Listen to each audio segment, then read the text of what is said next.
Good afternoon, everyone, and welcome to today's Ask an Expert online chat using classroom observations to measure teacher effectiveness. I'm Elizabeth Greniger, and joining me today is Christy McGinnis from Cambridge Education. She'll be our featured presenter. I'll talk a little bit more about her in a moment, but I'd first like to find out who is in our audience today. You should see a pop-up box come on your screen, and I'd like you to select the option that best fits the role you serve.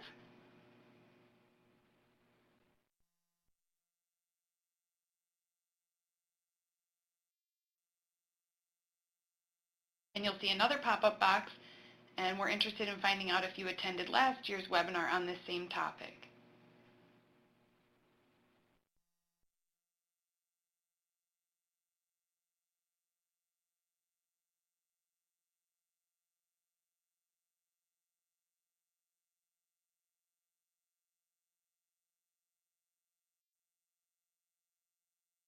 Looks like many folks did not attend last year, and that's quite all right. You'll gain a lot out of today's session and learning a little bit about the background, but really using today's time to ask questions and to converse with Christy and with your colleagues that are on the line. So we'll encourage you to ask questions in the parking lot, and during our polls and our question sessions, you'll be able to ask any questions or make any comments that you have. Great to see quite a wide variety of folks here in the audience today, so thank you all for attending.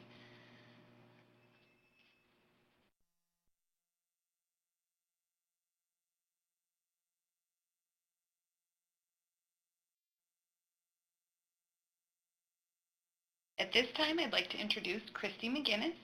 Christy is a senior education consultant at Cambridge Education. She develops and leads school improvement work with a primary focus on teacher and principal evaluation. Christy has taught English for 14 years in Okaloosa County, Florida, and she has served as a school administrator also for 8 years in Florida. Christy has worked as a director of professional development, teacher and principal evaluation, new teacher induction, and certification, also in Okaloosa County. And at this time, I would like to turn it over to Christy. Well, good afternoon, everyone. Thank you for having me today. I'm excited to be here to share what's happening in the world of effective classroom observation as we look at teacher effectiveness.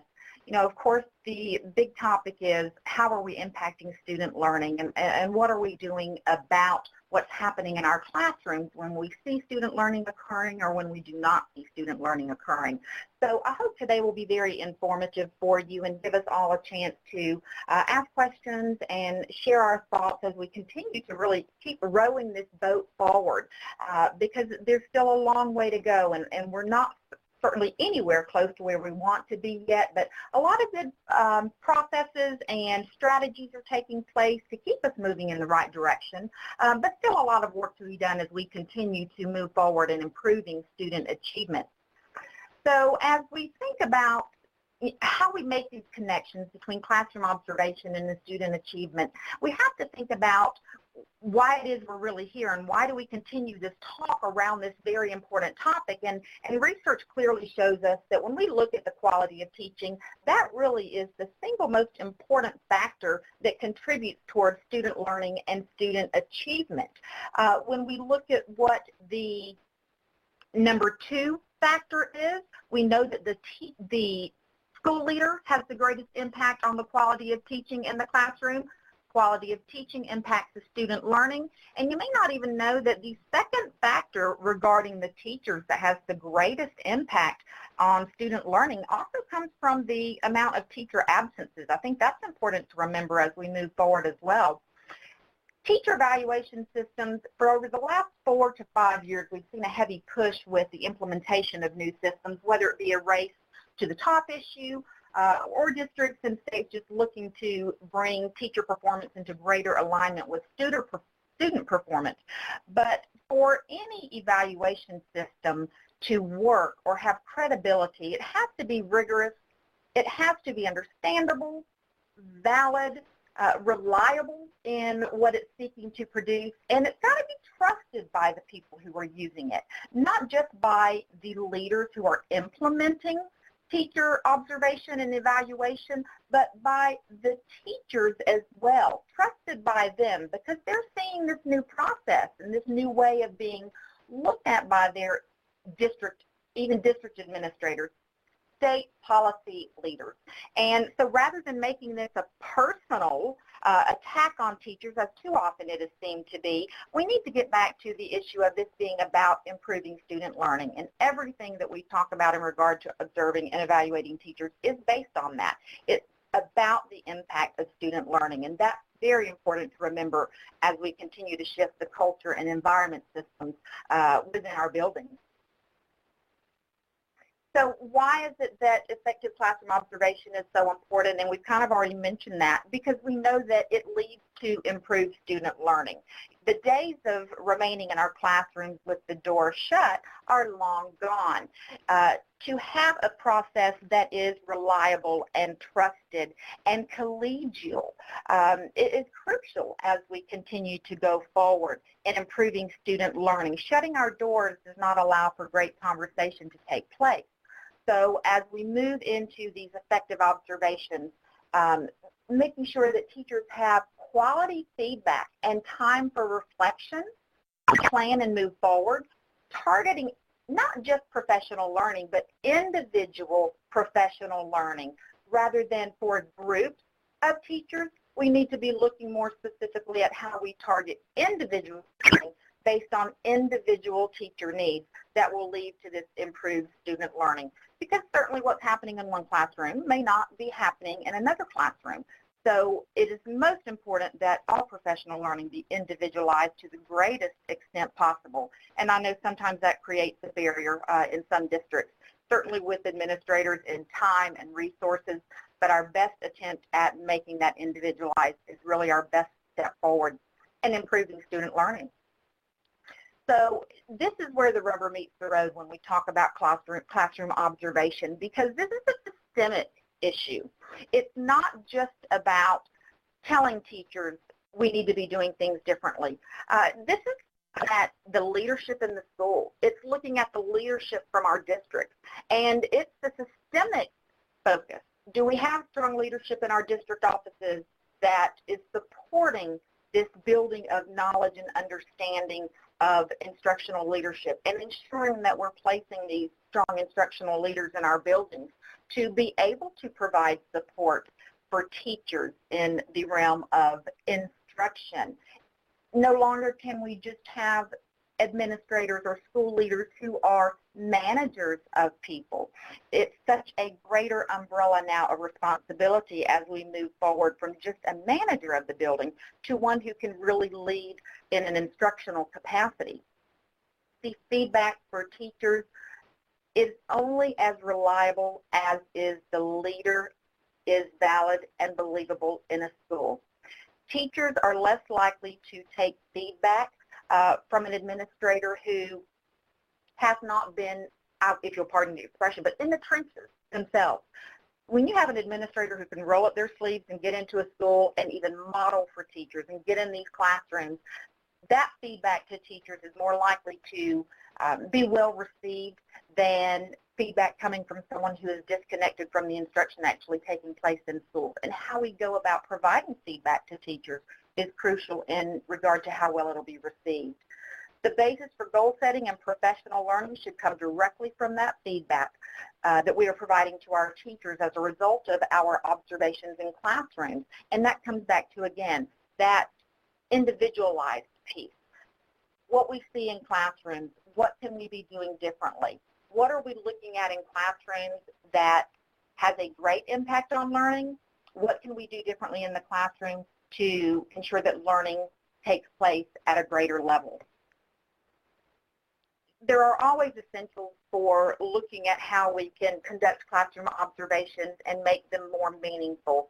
The first part of any new system or process is to make sure that expectations are clear and that there is a consistent understanding of what quality teaching and learning actually looks like. And that's a conversation that helps develop the culture in any building and should take place from day one of a school year. Teachers will typically perform as you want them to, if they know what is expected of them. Too oftentimes when something is going awry in a building, I find that it's because those clear expectations have not been set and there haven't been conversations around developing a consistent understanding of what the expectation for quality instruction and student learning actually is. Ensuring that we have accountability for our evaluators and that they can conduct accurate observations prior to observing teachers is another really important step in this process.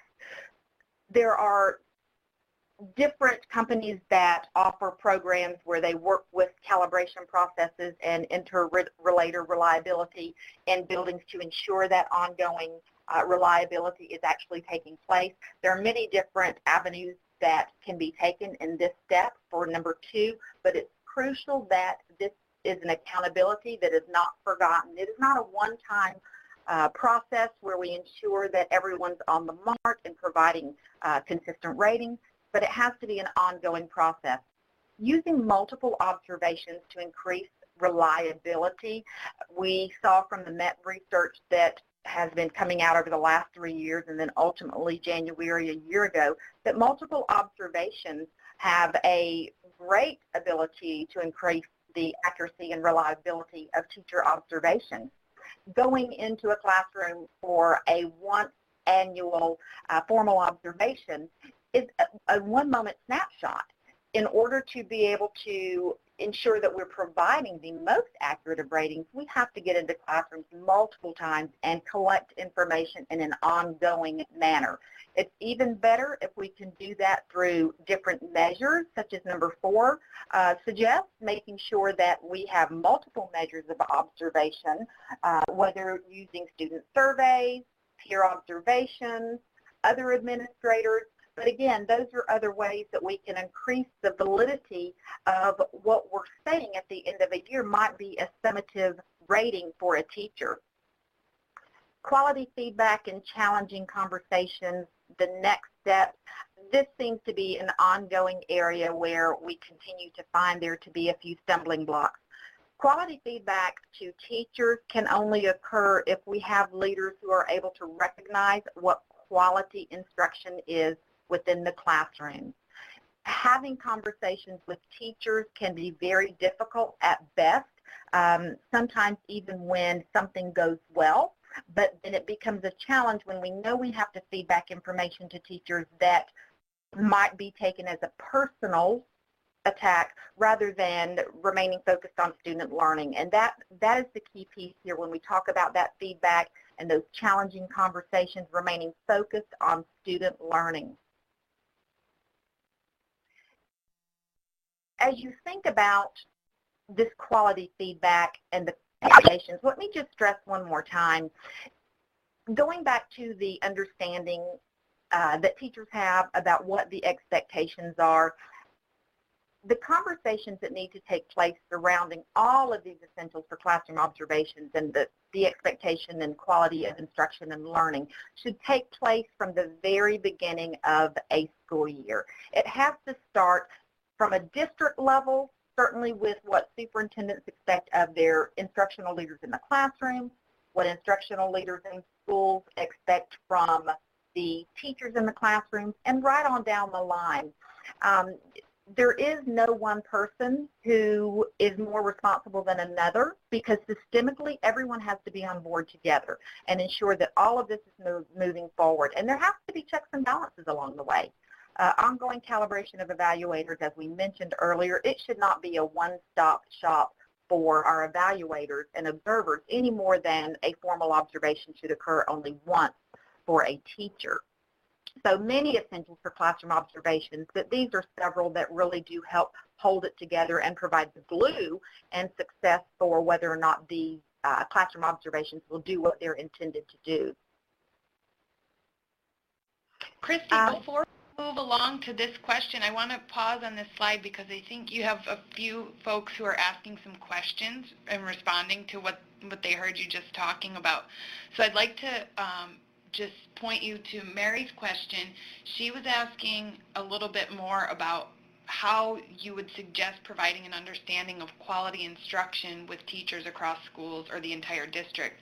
You did talk about opening the dialogue and ensuring that there are plenty of conversations about what quality instruction looks like. But do you have any other insight to respond to that? Yeah, and thank you for drawing me back to those questions because I never like to forget those. I just sometimes get so in my go mode. So Mary, thank you for that question. I think I kind of touched on the fact that this is such a systemic issue when we talk about quality of instruction and quality of the learning. So it has to start from the top down with what our district leaders and school leaders are recognizing as quality instruction and quality learning for students so that those messages can be then taken out into the schools and held, conversations can be held between the school leader and the teachers within a school. That has to be an ongoing conversation. And teachers have to be allowed to provide information and input into that dialogue, and it should not be just a top-down, here it is, and here's what it looks like, because teachers have great expertise from what they see in the classroom. And that's one of the ways we create the buy-in for teachers to be more on board with this, with a lot of these new observation and evaluation processes. So creating a culture within our district starts at the top, and that culture is permeated throughout our district, throughout our schools, throughout our classrooms, because that message continues to evolve and be shared in a very, very open manner, and it's an ongoing conversation that we have to come back to.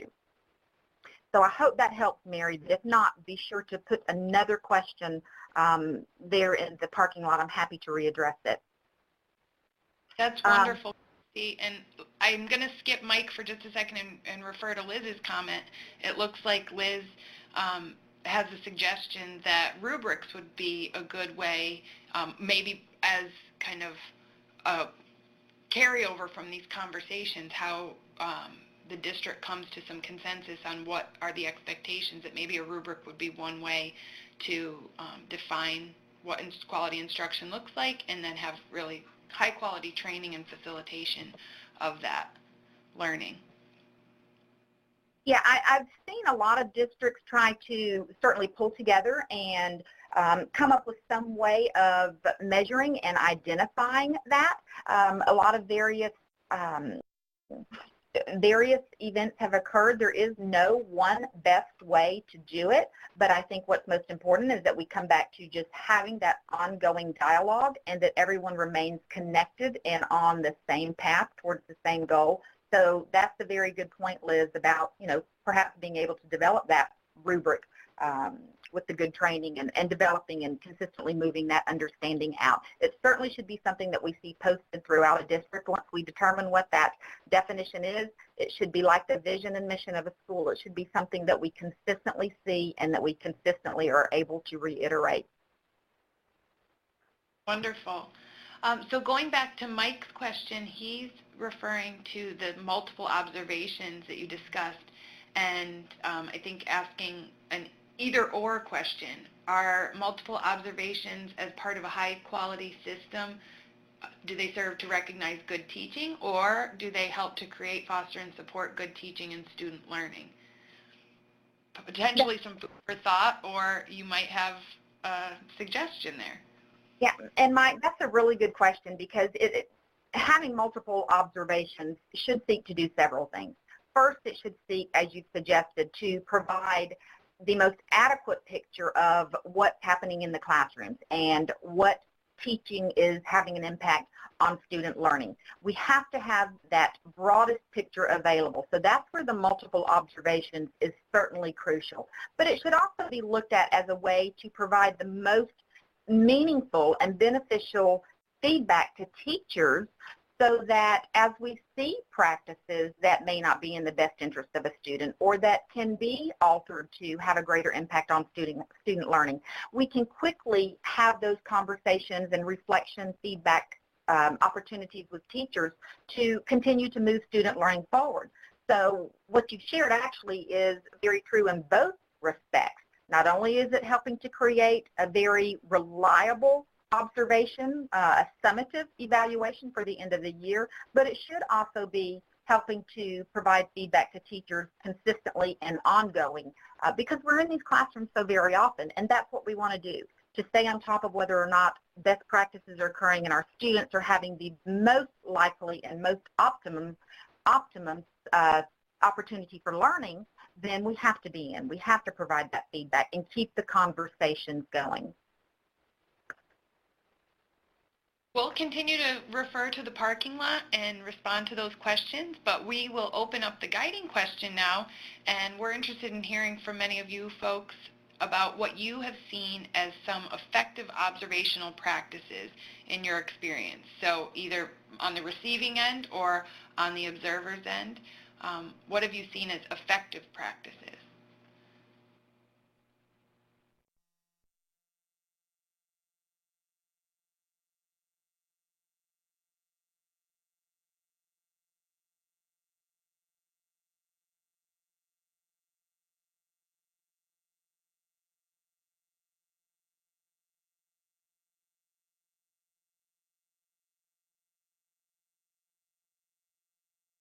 And Christy, while folks are getting started typing, I see a few more comments coming in through the parking lot.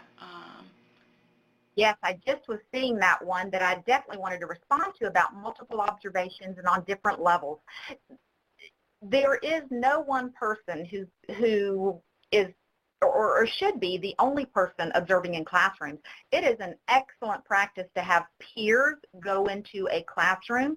Oftentimes, peers are able to have conversations with teachers that an administrator may find more difficult, or a teacher may be less receptive.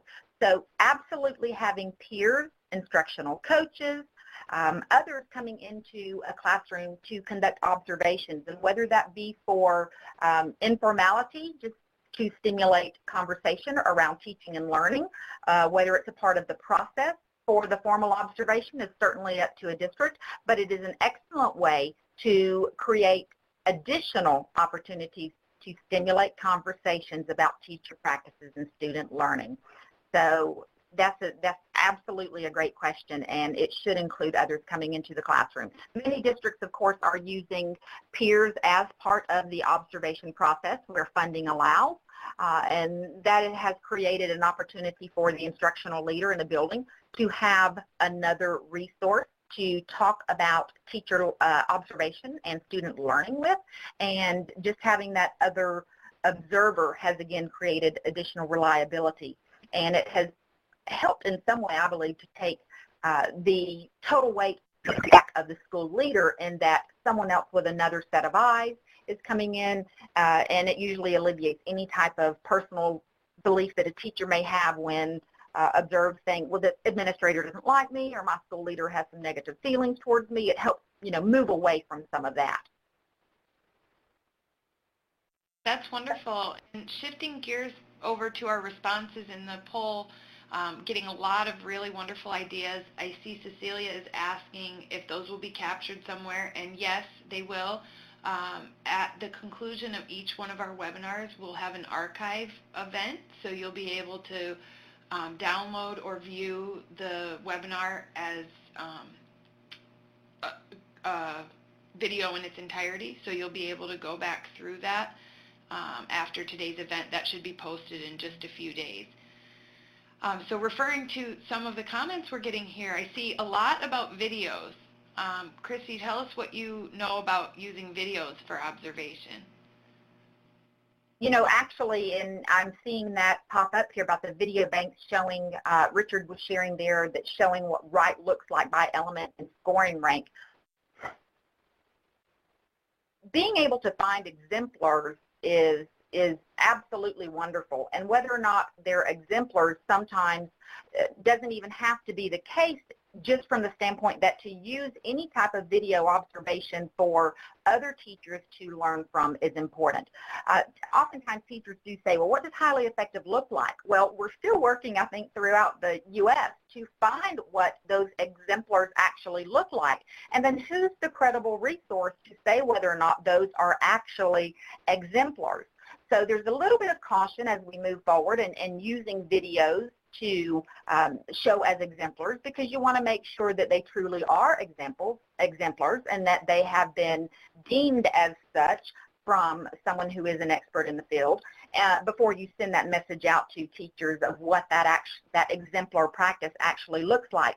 But video for the use of self-reflection for teachers to self-assess and self-reflect on their practices is crucial.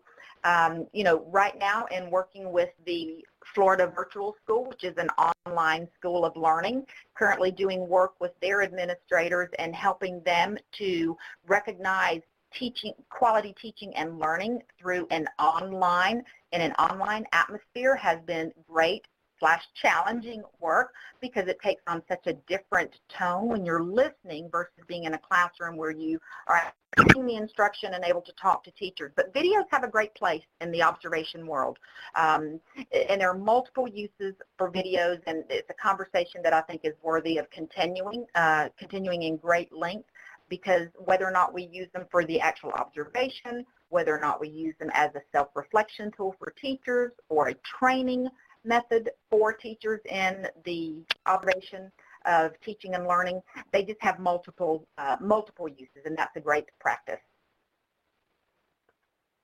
I'm also noting that there are quite a few references to the Danielson framework, a few folks using the CLASS tool or Marzano's framework. If you don't mind talking to us a little bit about your experience with using the different frameworks as kind of a structure for observations. Absolutely. And most of my work, certainly in Florida, has remained centered around Danielson and the Copeland model. Many of our districts are moving away from the Copeland model just because of the pressure coming from the state in regard to reliability and accuracy of scoring and keeping subjectivity out of it. So our districts pretty much in Florida are either Marzano or their Danielson, or a hybrid perhaps of both. Danielson's framework is very strong in that it does encapsulate and focus on the domains of teaching and learning that really do have the greatest impact on moving learning forward. I love the idea of the 22 individual components within Danielson's framework that do seek to address individual teacher practices that can have the greatest impact on learning. And of course, it moves towards that student ownership piece, which is what we see in the highly effective practices of teachers. And anyone familiar with John Hattie's research on visible learning knows that when we create students who are able to take ownership of their learning, we have the greatest opportunity for learning to take place, because that self-monitoring, self-ownership, and setting goals for students themselves, setting the goals and monitoring their progress, was the highest effect size on student learning. I believe it was a 1.44 effect size. So that research is compelling and very interesting to share with teachers because of the extent and length and detail to which Mr. Hattie went into in compiling that research. But going back to the framework, Danielson and her use of videos, that's highly promoted as a reflective tool for teachers, and that is just a very solid framework. Other districts outside, certainly of the state and other states, quite a bit do I see those two same frameworks. Some districts and states have put together their own, and my caution always is just to ensure that we are using research-based best practices, and that we have the research to support whatever models we are using, so that it brings that credibility and reliability to the framework. Great suggestion, Christy. The last thing I want to point out in reference to this question, I see a lot of people referring to various measures, and one of those, interestingly, is student surveys and other types of surveys used to assess quality instruction. And our next session in the month of November will be on that topic. So just a little plug for all of you to return and learn a little bit more about student surveys. But Christy, if you want to speak on that, feel free. Absolutely, and I welcome that opportunity to do so.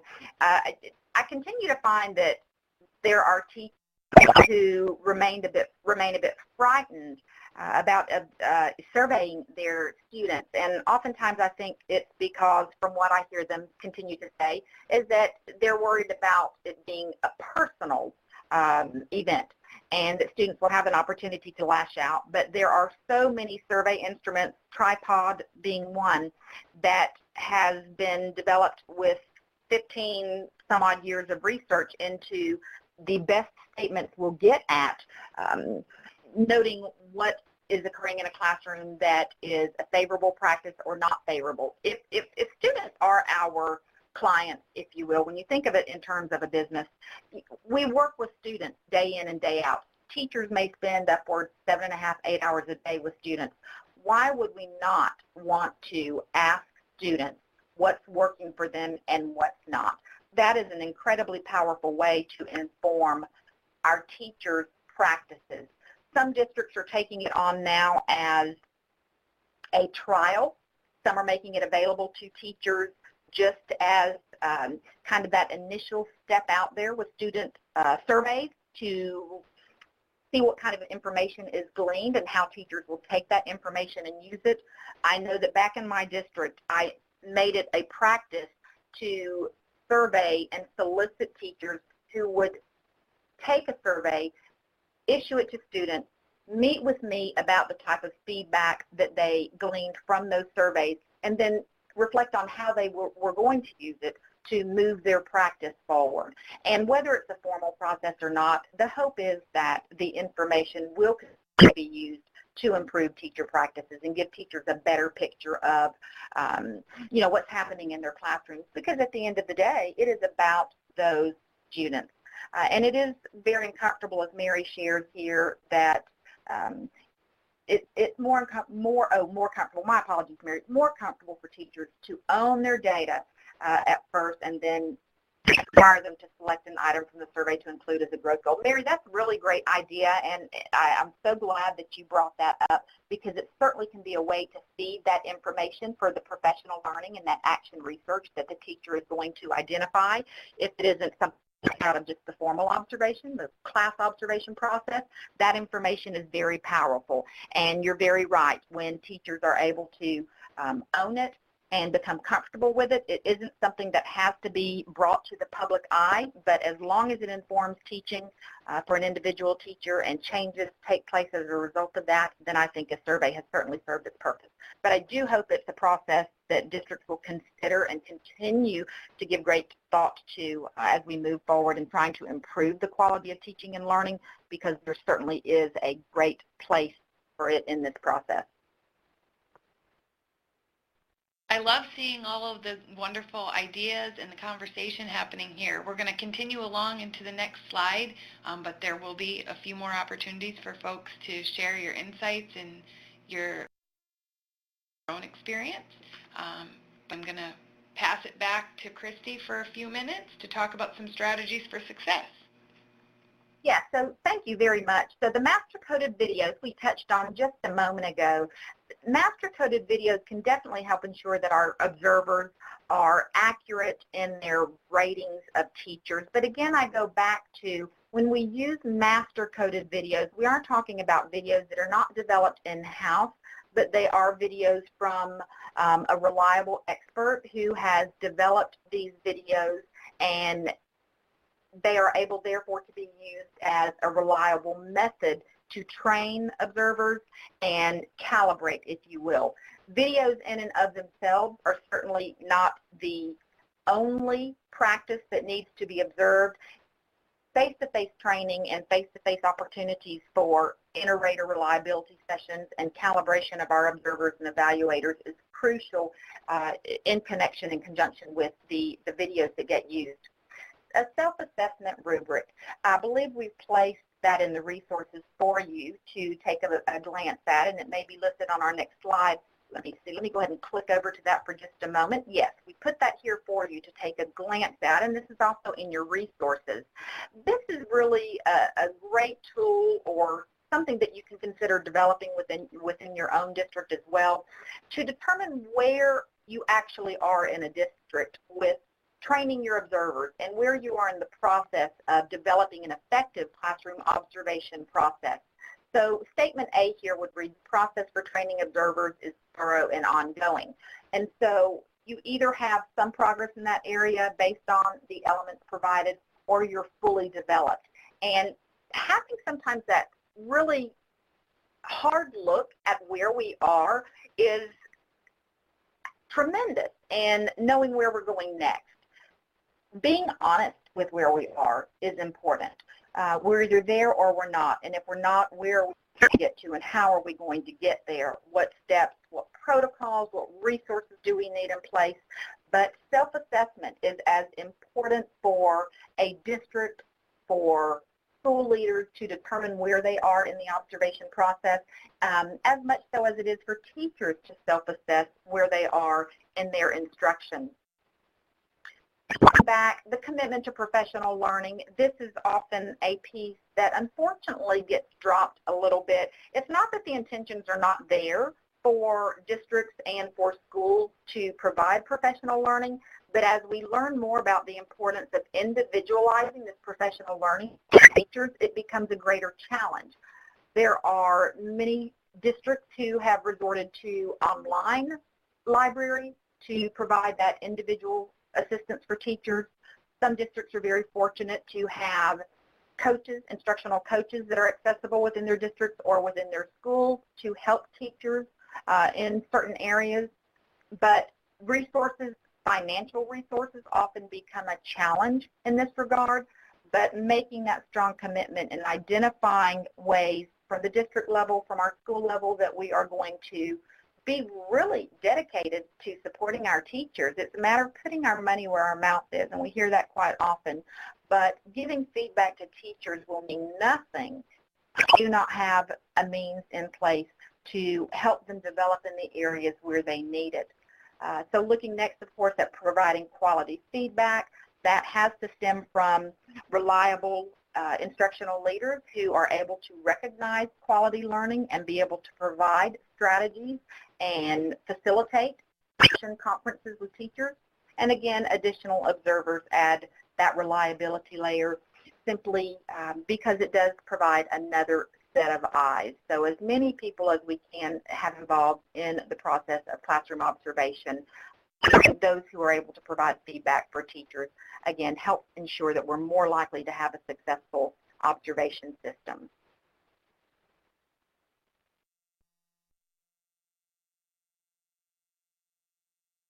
Okay, so we had the pleasure of hearing about many of the successes you've all had with classroom observations.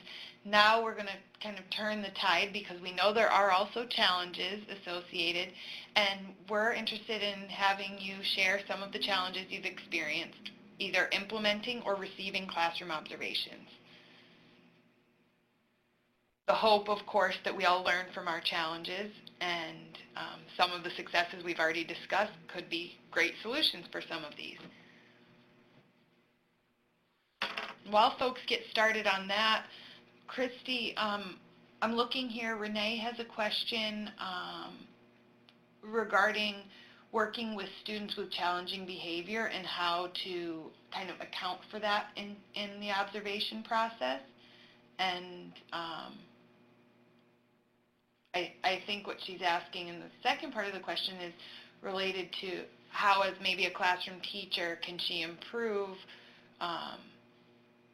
the quality of the observation despite the fact of having students with behavior issues in the classroom.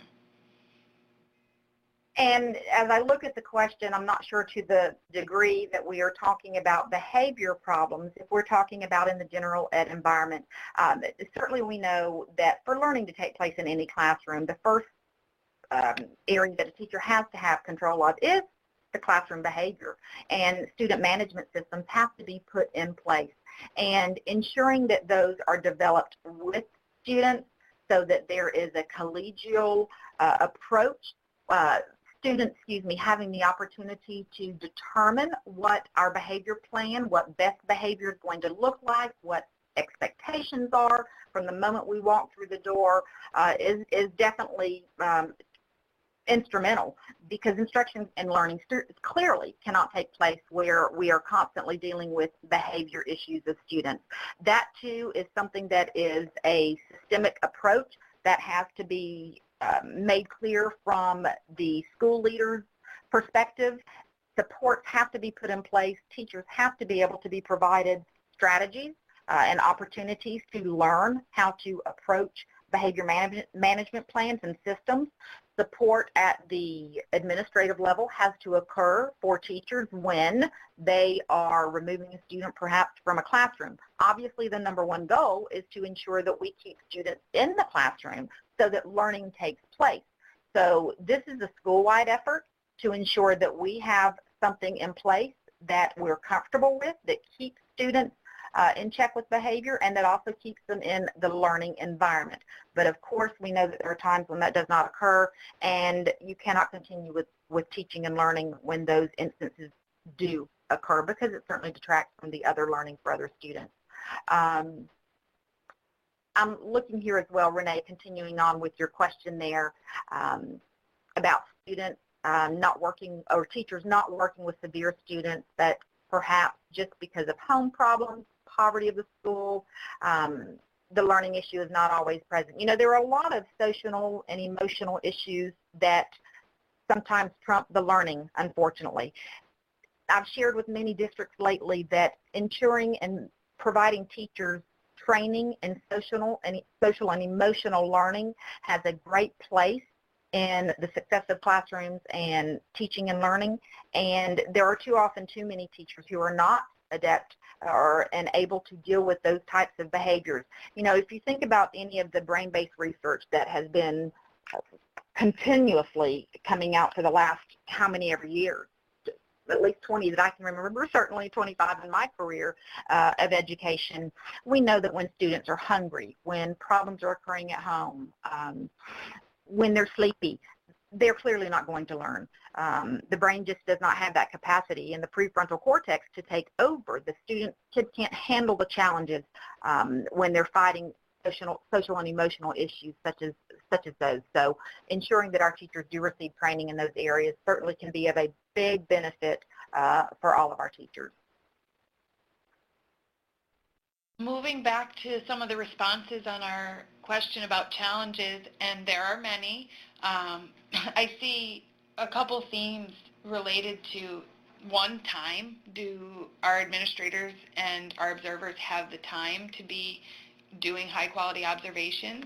I know you'll probably agree that we need to make the time, but I think that that's a challenge many are facing.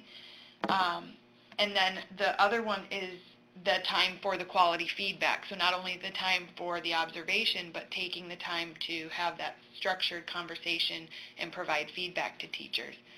So maybe you want to respond to those two pieces. Yes, absolutely. No one will argue that being a school administrator is an easy job, nor is it easy being a teacher. You know, when you work in education, you realize it's pretty demanding, and there are no easy answers. And when we spend sometimes 24 hours a day doing what we're committed to doing, sometimes we wish there were 25 hours in a day. But what ultimately it has to come back to is the prioritization of what's going to be first and foremost important in our buildings, and that has to be teaching and learning. So it may often mean that school leaders have to restructure their time. There are often tasks that they do that certainly can be delegated to others, not that others don't have plenty to do as well, but there has to be a prioritization of time for a school leader to say quality teaching and learning are at the top of my list. Setting a calendar for a week where you're in a classroom every day for how many ever minutes, hours it may be, and ensuring that your secretary knows I'm not to be disturbed during this time. This is when I'm in classrooms. Parents should be aware that these are certain days and times where appointments can be scheduled. At other times you're in classrooms, and that is just what's most important. And it is. So it's prioritizing, and it's not easy. It is not an easy task because there are so many elements of running a school, and we know that.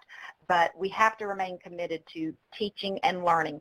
And for our teachers to believe in these effective observations and these new evaluation systems, we have to model that behavior.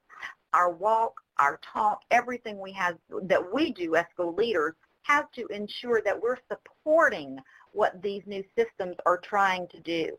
So commitment number one, ensuring that it is a culture we develop where teachers understand, where parents understand, where students understand why we're prioritizing and that we're doing it for the best of teaching and learning. The other part, you'll have to refresh my memory there on that other one, Elizabeth. I'm not sure if I touched on it or not. I think you did, Christy. It was really both about time. It was time for the observations and time for the quality feedback opportunities. So I think you, in your response, kind of summarized why it's important to carve out that vision and ensure that the time is there. And Elizabeth, let me just add, if I can, just kind of touching on that feedback piece one more time. Time spent with teachers during that process is time well spent. If we go into our teachers' classrooms and we never respond with specific information about what we're seeing and hearing, teachers don't sense the importance of what they're doing. It creates genuine concern and value for our teachers when we provide feedback. But it's not just about providing feedback. It's about having opportunities, specific times set where teachers can reflect on their teaching and share, and we can talk together. It's not about delegating to teachers unless we're in one of those hard conversation situations where it has reached that. But when we meet with teachers for feedback, it's about reflection, creating next steps together, talking about the teaching and learning that took place, and that has to occur when we go in these classrooms for these formal observations, and even informal to some degree in whatever manner is determined that it'll take place. But that is another way that we bring credibility to this process and show that we are concerned with teaching and learning and that we care and value our students and our teachers. One other really important theme that I saw come out, and it was a question that we received in the registration process for this webinar, relates to observers' lack of content or specialized knowledge, say in special education or in working with English language learners, and observing teachers in possibly a content or specialization area that they're not themselves experienced in. And what is your insight into that piece? Because I think it's a problem that folks are experiencing. It definitely is, Elizabeth, and it's one that just continues to be a real issue that's being faced. Even for special area teachers, special education teachers, having a comprehensive evaluation framework, fair and objective and reliable, transparent, and clearly focused on instruction and linked to individualized professional development is crucial. And there's great promise in improving effectiveness, certainly of special area teachers, special education teachers, when we have these systems in place. Many districts I have seen have started to use leadership at the district level to assist in some of these observations and certainly training, coaching for school leaders, and that has proved very beneficial. The emphasis should remain that all students can make learning gains in some manner, and that has to be an expectation that we are going to, that's just going to happen. And again, it's a systemic issue from the top down. We have to ensure that that is a consistent understanding and that we know that student learning can occur for all students. It may take on a different look in some of these classrooms.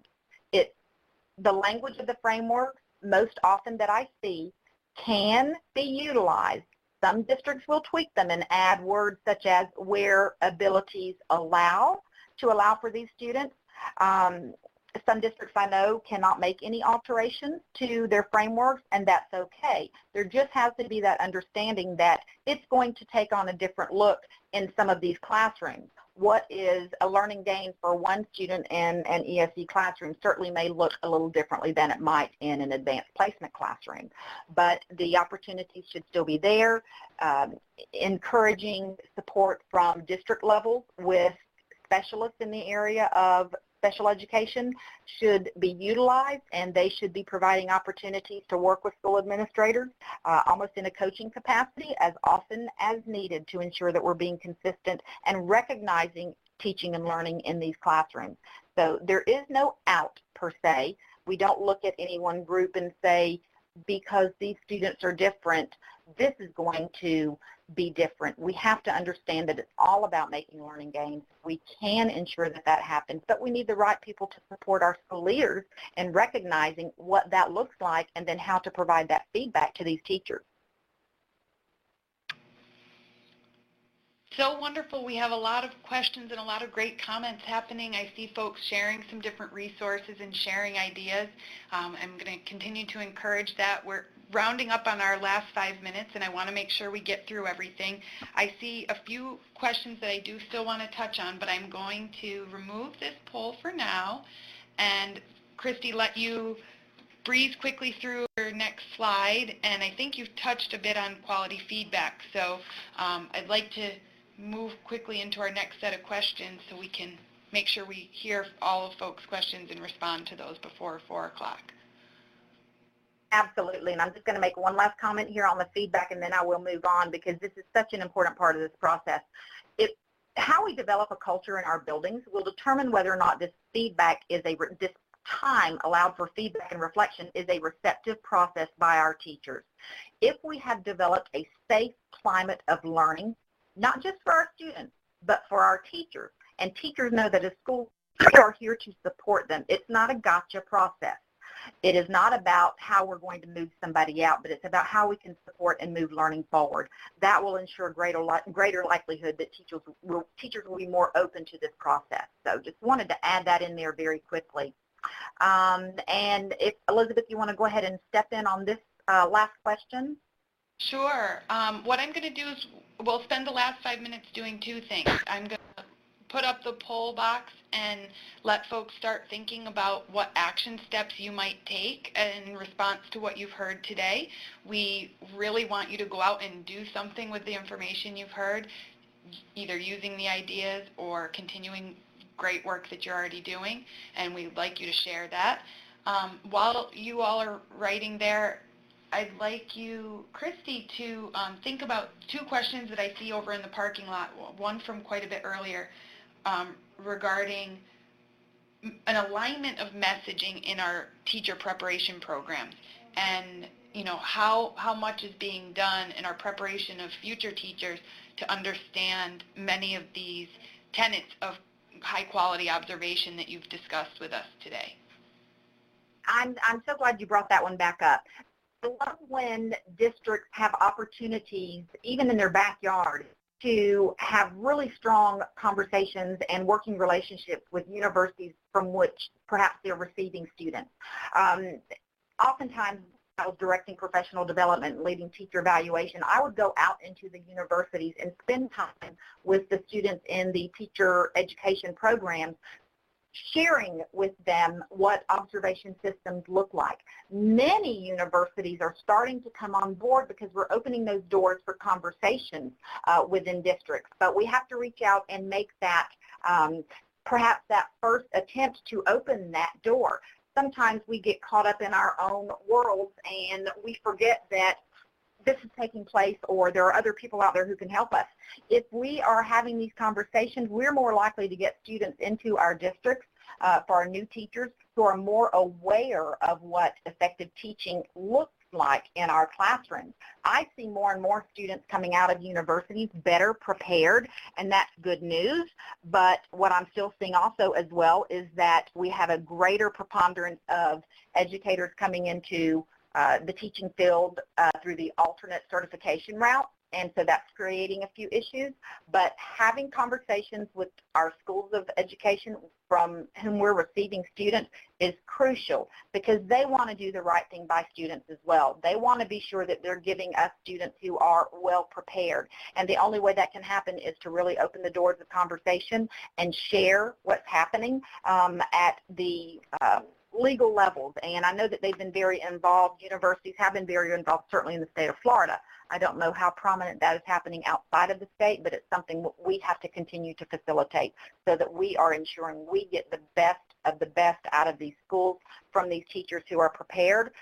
They know what to expect, and what good teaching looks like, and how to assess for student learning. Okay, and to be speedy and make sure we get to the last question, Shafali asked about group feedback. I thought it was a really insightful question. Thinking about maybe some common themes across observations in a school. Have you seen any cases where administrators, observers use the opportunity to provide group feedback to several teachers with potentially the same type of issues? Absolutely. Throughout the U.S., I continue to see that questioning and discussion, engaging students in learning, assessment for learning, continue to be areas in which teachers have the most difficulty. And those are areas that can certainly be done in group settings. Questioning and discussion, assessing for learning, how to engage students. Those are multiple topics that can be held in group settings. I would say that it's up to the school. The district certainly should be monitoring teacher evaluation ratings and areas where there is a focus to provide district support, but certainly within a school, administrators are very much capable of recognizing where they're seeing trends and patterns and where they can certainly target those areas that can be more than just a one-on-one type setting. Thanks, Christy. That's helpful. We are up on our 4 o'clock hour. I just want to take a moment to respond to some of the action steps that folks have placed in our poll box.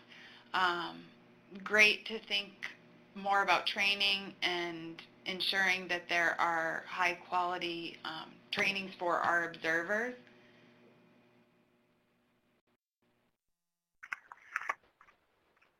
I'm sorry, Elizabeth, I had a little glitch right there, but I believe you were asking me about the training for observers?